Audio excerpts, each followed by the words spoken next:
ಸ್ನೇಹಿತರೆ ನಮಸ್ಕಾರ. Big boss ಕನ್ನಡದ ಇತಿಹಾಸದಲ್ಲಿ ಅಥವಾ ಓವರಾಲ್ ಆಗಿ ಬಿಗ್ ಬಾಸ್ನ ಇತಿಹಾಸದಲ್ಲಿ ಇಂಥದ್ದೊಂದು ಘಟನೆ ಅಥವಾ ಇಂಥದ್ದೊಂದು ತೀರ್ಮಾನ ಯಾವ ಸೀಸನಲ್ಲೂ ಅಥವಾ ಯಾವ ಭಾಷೆಯಲ್ಲೂ ಕೂಡ ಆಗಿರಲಿಲ್ಲ. ಅದೇನು ಅಂತ ಹೇಳಿದ್ರೆ ಮೂರನೇ ವಾರಕ್ಕೆ ಬಿಗ್ ಬಾಸ್ ಶುರುವಾಗಿ ಫಿನಾಲೆ ನಡೆಯುವಂಥದ್ದು ಮತ್ತು ಅಲ್ಲಿ ದೊಡ್ಡ ಮಾಸ್ ಎಲಿಮಿನೇಷನ್ ನಡೆಯುವಂಥದ್ದು ಇದು ಯಾವತ್ತೂ ಕೂಡ ನಡೆದಿರಲಿಲ್ಲ. ಹಾಗಾದರೆ ಈ ವಾರ ನಡೀತಿರುವಂತಹ ಈ ಫಿನಾಲೆ ಅಂದರೆ ಮೂರನೇ ವಾರಕ್ಕೆ ನಡೀತಿರುವಂಥ ಫಿನಾಲೆ 18-19ಕ್ಕೆ ನಡೆಯುತ್ತೆ.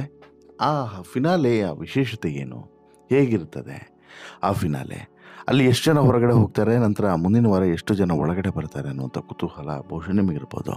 ಆ ಎಲ್ಲ ಕುತೂಹಲವನ್ನು ತಡಿಸುವಂಥ ಕೆಲಸವನ್ನು ನಾನು ಇವಾಗ ಮಾಡ್ತಾ ಹೋಗ್ತೀನಿ. ಅದಕ್ಕಿಂತ ಮುಂಚೆ ನೀವಿನ್ನೂ ಕೂಡ ನಮ್ಮ ಚಾನಲನ್ನು ಸಬ್ಸ್ಕ್ರೈಬ್ ಮಾಡಿಲ್ಲ ಅಂದರೆ ದಯವಿಟ್ಟು ಕೂಡಲೇ ಸಬ್ಸ್ಕ್ರೈಬ್ ಮಾಡಿ ಸ್ನೇಹಿತರೆ. ನಾನು ಈಗಾಗಲೇ ಹೇಳಿದಂತೆ ಬಿಗ್ ಬಾಸ್ ಈ ಬಾರಿ ಒಂದು ವಿಶೇಷವಾದಂತಹ ನಿರ್ಧಾರವನ್ನು ತೆಗೆದುಕೊಳ್ಳುತ್ತೆ. ಇತಿಹಾಸದಲ್ಲಿ ಈ ರೀತಿ ಯಾವತ್ತೂ ಕೂಡ ನಿರ್ಧಾರವನ್ನು ತೆಗೆದುಕೊಂಡಿರಲಿಲ್ಲ ಮತ್ತು ಈ ರೀತಿ ಯಾವತ್ತೂ ಕೂಡ ನಡೆದಿರಲಿಲ್ಲ ಬಿಗ್ ಬಾಸ್ನ ಇತಿಹಾಸದಲ್ಲೇ.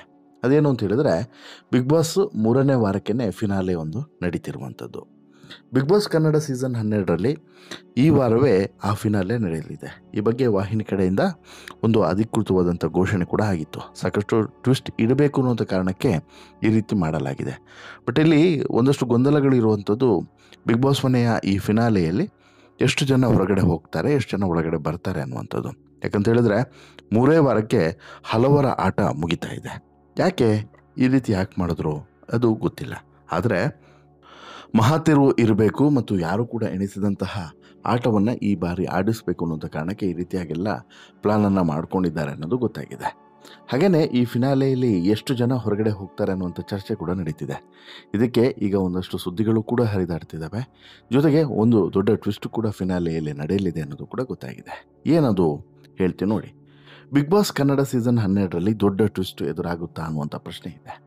ಅಕ್ಟೋಬರ್ 18 ಮತ್ತು 19ಕ್ಕೆ ಕಲರ್ಸ್ ಕನ್ನಡದಲ್ಲಿ ರಾತ್ರಿ 8 ಗಂಟೆಯಿಂದ 11 ಗಂಟೆವರೆಗೆ ಈ ಸಂಚಿಕೆ ಪ್ರಸಾರ ಕಾಣ್ತದೆ ಅನ್ನುವಂಥದ್ದು ಗೊತ್ತಾಗಿದೆ. ಈ ಸಂದರ್ಭದಲ್ಲಿ ಒಂದಲ್ಲ ಎರಡಲ್ಲ ಬರೋಬ್ಬರಿ 7 ಮಂದಿಯನ್ನು ಎಲಿಮಿನೇಟ್ ಮಾಡುವಂಥ ಸಾಧ್ಯತೆ ಇದೆ ಅಂತೇಳಿ ಹೇಳಲಾಗ್ತಿದೆ. ಇದು ಅನೇಕರಿಗೆ ದೊಡ್ಡ ಶಾಕ್. ಕಾರಣ ಏನು ಅಂತ ಹೇಳಿದ್ರೆ, ಈಗಿರೋದೇ ಬಿಗ್ ಬಾಸ್ ಮನೆಯಲ್ಲಿ 17 ಜನ. ಇದರಲ್ಲಿ 7 ಮಂದಿ ಹೊರಗಡೆ ಹೋದರು ಅಂತ ಹೇಳಿದ್ರೆ ಅಲ್ಲಿಗೆ ಉಳಿಯೋದು 10 ಜನ. ಅಂದರೆ ಈ 7 ಜನರನ್ನು ಒಂದೇ ಸಲಕ್ಕೆ ಒಂದೇ ವಾರದಲ್ಲಿ, ಅಂದರೆ ಈ ವಾರನೇ ಶನಿವಾರ ಮತ್ತು ಭಾನುವಾರ ಇಷ್ಟೂ ಜನರನ್ನು ಕೂಡ ಹೊರಗಡೆ ಹಾಕ್ತಾರಂತೆ ಫಿನಾಲೆಯಲ್ಲಿ ಅನ್ನೋಂಥದ್ದು ಈಗ ಬರ್ತಿರುವಂಥ ಸುದ್ದಿ. ಇದು very shock and very surprising ಅಲ್ಲದೆ ಇನ್ನೇನು ನೀವೇ ಹೇಳಿ. ಅಲ್ಲಿಗೆ ಬಿಗ್ ಬಾಸ್ ಮನೆಯಲ್ಲಿ ಈ ವಾರ ಈ ಫಿನಾಲೆಯಲ್ಲಿ ಮೊದಲ ಹಂತದ ಫಿನಾಲೆಯಲ್ಲಿ 7 ಜನ ಹೊರಗಡೆ ಹೋದರೆ 10 ಜನ ಉಳಿತಾರೆ ಅನ್ನೋದು ಸ್ಪಷ್ಟ. ಸದ್ಯ ಬಿಗ್ ಬಾಸ್ ಮನೆಯಲ್ಲಿ 17 ಜನ ಇದ್ದಾರೆ. ಅದರಲ್ಲಿ 7 ಮಂದಿ ಎಲಿಮಿನೇಟ್ ಆದರೆ ಸ್ಪರ್ಧಿಗಳ ಸಂಖ್ಯೆ 10ಕ್ಕೆ ಇಳಿಯಲಿದೆ. ಆ ಬಳಿಕ ಅಂದರೆ ಮುಂದಿನ ವಾರ 6 ಮಂದಿ ದೊಡ್ಡ ಮನೆಗೆ ವೈಲ್ಡ್ ಕಾರ್ಡ್ ಮೂಲಕ ಎಂಟ್ರಿಯನ್ನು ಕೊಡಲಿದ್ದಾರಂತೆ. ಈ ವಿಚಾರವನ್ನು ಕೇಳಿ ಸಹಜವಾಗಿ ಈಗ ಕೆಲವರಿಗೆ ಖುಷಿ, ಕೆಲವರಿಗೆ ಸರ್ಪ್ರೈಸು, ಕೆಲವರಿಗೆ ಬೇಸರ. ಕಾರಣ ಏನು ಅಂತ ಹೇಳಿದ್ರೆ, ಈಗಷ್ಟೇ ಅವರ ಆಟ ಓಪನ್ ಆಗ್ತಿತ್ತು, ಈಗಷ್ಟೇ ಅವರು ಬಿಗ್ ಬಾಸ್ ಮನೆಗೆ ಅಡ್ಜಸ್ಟ್ ಆಗಿದ್ದರು, ಈಗ ಅವರ ಮುಖವಾಡ ತೆರೆದುಕೊಳ್ತಾ ಇತ್ತು. ಆ ಹಂತದಲ್ಲಿ ಅವರನ್ನು ಹೊರಗಡೆ ಕಳಿಸುವಂಥದ್ದು ಎಷ್ಟು ಸರಿ ಎನ್ನುವಂಥದ್ದು ಒಂದು ಪ್ರಶ್ನೆ. ಕೆಲವರು ಹೇಳೋದು ಅಟ್ಲೀಸ್ಟ್ ಒಂದು 5-6 ವಾರನಾದರೂ ಬಿಟ್ಟು ನಂತರ ಈ ರೀತಿ ಮಾಡ್ಬೋದಾಗಿತ್ತಲ್ಲ ಅನ್ನೋದು ಕೆಲವರ ಒಂದು ಪ್ರಶ್ನೆಗಳು. ಬಟ್ ನೋಡೋಣ, ಏನೋ ಯಾರೂ ಕೂಡ ಮಾಡದಂತಹ ಒಂದು ಸಾಹಸಕ್ಕೆ ಈಗ ಈ ಬಾರಿಯ ಬಿಗ್ ಬಾಸ್ ಕನ್ನಡ ಟೀಮ್ ಕೈ ಹಾಕಿದೆ.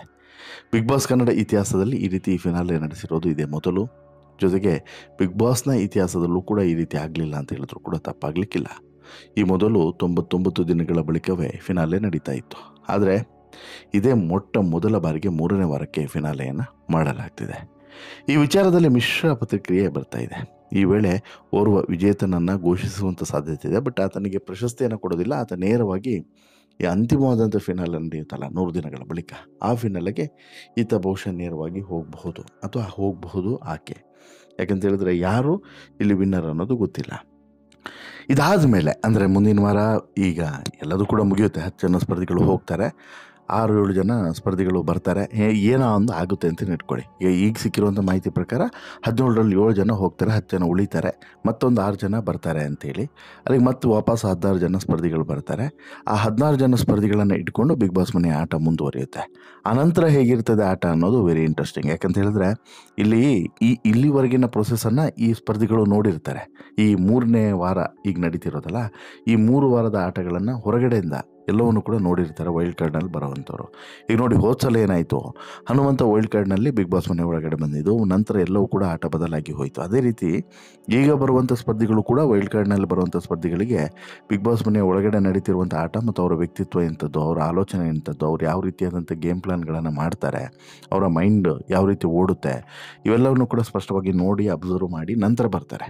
ಈಗ 6 ಜನ ಯಾರು ವೈಲ್ಡ್ ಕಾರ್ಡ್ನಲ್ಲಿ ಬರಬಹುದು, ಅವ್ರು ಬಂದ ನಂತರ ಕಂಪ್ಲೀಟ್ ಆದಂಥ ಆಟ ಬದಲಾಗ್ತದೆ. ಹಾಗಾದ ಮಾತ್ರಕ್ಕೆ ಅವ್ರಿಗೆ ಆಟ ಈಸಿ ಇರ್ತದೆ ಕೇಳಿದ್ರೆ ಖಂಡಿತವಾಗ್ಲೂ ಇಲ್ಲ. ಯಾಕಂತ ಹೇಳಿದ್ರೆ ಎಷ್ಟೇ ಅಬ್ಸರ್ವೇಷನ್ ಮಾಡಿರ್ಬೋದು, ಏನೇ ಮಾಡಿರ್ಬೋದು, ಬಟ್ ಇವರೊಂದು ಎಣಿಸಿದ್ರೆ ಬಿಗ್ ಬಾಸ್ ಮತ್ತೊಂದು ಅಲ್ಲಿ ರೆಡಿ ಮಾಡಿಟ್ಟಿರ್ತಾರೆ ಪುಗ್ನಿಗೂಟ. ಹಾಗಾಗಿ ಇವ್ರು ಏನೇ ಥಿಂಕ್ ಮಾಡ್ಕೊಂಡು ಬಂದಿದ್ರು, ಏನೇ ಪ್ಲ್ಯಾನ್ ಮಾಡ್ಕೊಂಡು ಬಂದಿದ್ರು, ಅದು ಎಕ್ಸಿಕ್ಯೂಟ್ ಮಾಡೋದು ಅಷ್ಟು ಈಸಿ ಅಲ್ಲ ಅನ್ನೋದು ಮಾತ್ರ ಸತ್ಯ. ವಾಟ್ ಎವರ್, ನೋಡೋಣ ಏನೆಲ್ಲ ನಡೆಯುತ್ತೆ ಅಂತೇಳಿ. ಬಟ್ ಒಂದು ಕ್ಲಿಯರ್ ನಿಮ್ಮ ಒಂದು ಮಾಹಿತಿಗೆ, ಈ ವಾರ ಫಿನಾಲೆ ನಡೀತದೆ. 3ನೇ ವಾರಕ್ಕೇ ಬಿಗ್ ಬಾಸ್ ಸೀಸನ್ 12ರ ಫಿನಾಲೆ ನಡೀತದೆ. ಇದರಲ್ಲಿ 17 ಜನರಲ್ಲಿ 7 ಜನ ಹೊರಗಡೆ ಹೋಗ್ತಾರೆ. 7 ಜನ ಹೊರಗಡೆ ಹೋದ ಬಳಿಕ 2 ದಿನದಲ್ಲಿ, ಶನಿವಾರ ಮತ್ತು ಭಾನುವಾರ 2 ದಿನ ಈ ಫಿನಾಲೆ ಸಂಚಿಕೆಗಳು ಪ್ರಸಾರ ಆಗ್ತದೆ.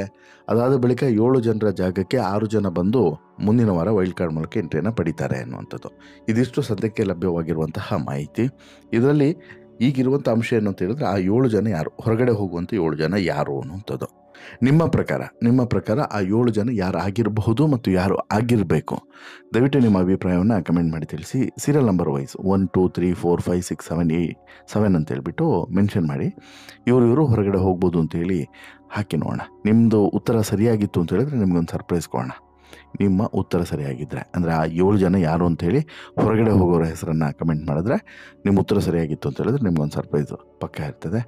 ಕಾದು ನೋಡೋಣ ಯಾರ್ಯಾರ ಉತ್ತರ ಏನೇನಾಗಿರುತ್ತೆ, ಯಾರ್ಯಾರ ಉತ್ತರ ಎಷ್ಟು ನಿಖರವಾಗಿರುತ್ತದೆ ಅನ್ನೋದನ್ನು ಕಾದು ನೋಡೋಣ. ಒಟ್ಟಾರೆ ನಿಮ್ಗೇನು ಅನಿಸುತ್ತೆ ಸ್ನೇಹಿತರೆ ಈ ಎಲ್ಲ ಬೆಳವಣಿಗೆಗಳ ಬಗ್ಗೆ ಅಂತಲೂ ಕೂಡ ಕಮೆಂಟ್ ಮಾಡಿ ತಿಳಿಸಿ. ಹಾಗೆಯೇ ಈ ಸ್ಟೋರಿ ಇಷ್ಟ ಆಯಿತು ಅಂತ ಹೇಳಿದ್ರೆ ಲೈಕ್ ಮಾಡಿ, ಆದಷ್ಟು ಶೇರ್ ಮಾಡಿ, ಜೊತೆಗೆ ಚಾನಲ್ಗೆ ಸಬ್ಸ್ಕ್ರೈಬ್ ಆಗೋದನ್ನು ಮಾತ್ರ ಮರಿಬೇಡಿ. ಧನ್ಯವಾದ.